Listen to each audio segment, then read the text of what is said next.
आप अगर एक चीज नोटिस करेंगे तो आप पाएंगे कि ये जो हमारा इतिहास है इसमें हम ज्यादातर ऐसे राजा राजा राजा इसी को पढ़ेंगे, फिर उसके बाद बादशाह बादशाह बादशाह ऐसे पढ़ेंगे, फिर उसके बाद आ जाएंगे वायसराय। ऐसे हम सिर्फ जो बड़े टॉप लेवल पे बैठे हैं उन्हीं को पढ़ते हैं, हमने जनता के बारे में तो कभी पढ़ा ही नहीं। आपको इतना तो मालूम होगा कि जब अंग्रेजों का शासन था हमारे ऊपर तो जो जनता थी बहुत ही पीड़ित थी, एकदम बहुत ही प्रताड़ित करते थे अंग्रेज लोग ऐसे जनता को। ठीक है, जब ये मुस्लिम शासकों का शासन था तब भी हमारी जो जनता थी बहुत ही पीड़ित थी, आप लोगों को पता होगा। पर आप मुझे ये बताओ कि जब ये मुसलमान भी नहीं आए थे हमारे भारत में, ये अंग्रेज भी नहीं थे, जब हमारे राजा खुद ही शासन किया करते थे, तो क्या हमारी जो जनता थी वो बहुत खुश थी? अगर आप सोच रहे हो कि हाँ यार जब हमारे राजा महाराजा शासन में होंगे तब तो जनता का हाल एकदम बेस्ट ही होगा ना, एकदम हमारे राजा महाराजा एकदम जनता को अच्छे से ख्याल रखते होंगे उसका। आप अगर ये जो सोच रहे हो ना आप सही हो, पर कब? अगर आप ब्राह्मण हो, अगर आप क्षत्रिय हो तब सही है कि हाँ एकदम जनता का ख्याल एकदम अच्छे से रखा जाता था। उस समय आपके जो एकदम जो जीवन था बहुत ही बेहतरीन था।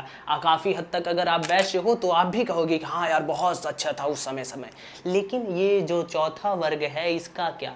इसका क्या? ये जो चौथा वर्ग है जिसे हम शूद्र कहते हैं इसका क्या? क्या ये भी खुश था उस समय? हाँ, ये जो हम एक चीज़ कहते रहते हैं हमेशा कि ये जो हमारी जाति व्यवस्था है ये हमारी नहीं है। हमारे में पहले क्या होता था कि हम ऐसे कर्म के हिसाब से चीज़ें ऐसे डिफाइन करते थे, जो जैसा कर्म करेगा उसको उस श्रेणी में डाल देते थे। ये सबसे फर्जी चीज़ है, ऐसा कभी हुआ ही नहीं करता था। ये सब पहले से ही ये जो हमारी जाति व्यवस्था है ना ये ऐसे बनी हुई है। जो सारी चीज़ें लिखी हुई हैं ये बस हम ऐसे अपने आप को थोड़ा बेहतरीन बनाने के लिए कि नहीं ऐसा नहीं है, ये हमारा ऐसे पहले कर्म के आधार पर था, फिर उसके बाद ऐसे जाति व्यवस्था में ऐसे बन गया, ये हमने नहीं बनाया। ये हमारी एक बहुत ही गंदी चीज है हमारे धर्म में, और इसे हमें स्वीकारना चाहिए और इसको ठीक करना चाहिए। ये आर्गू नहीं करना चाहिए कि नहीं पहले हम ऐसे हुआ करते थे फिर ऐसे चेंज होके ऐसे हो गया।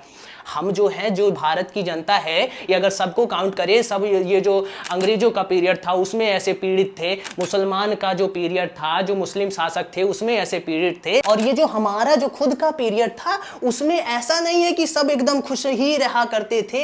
एक वर्ग उसमें भी था जो हमेशा से पीड़ित रहा है, और आज के समय पे भी ना वो जो वर्ग है उसे एकदम शांति नहीं मिल गई है। हमें आज़ादी भले मिल गई है पर वो जो वर्ग है ना आज के समय पे भी ना कहीं कोई ना कोई ऐसे पीड़ित जरूर है। हम बोलते नहीं हैं पर हम भेदभाव तो करते ही हैं।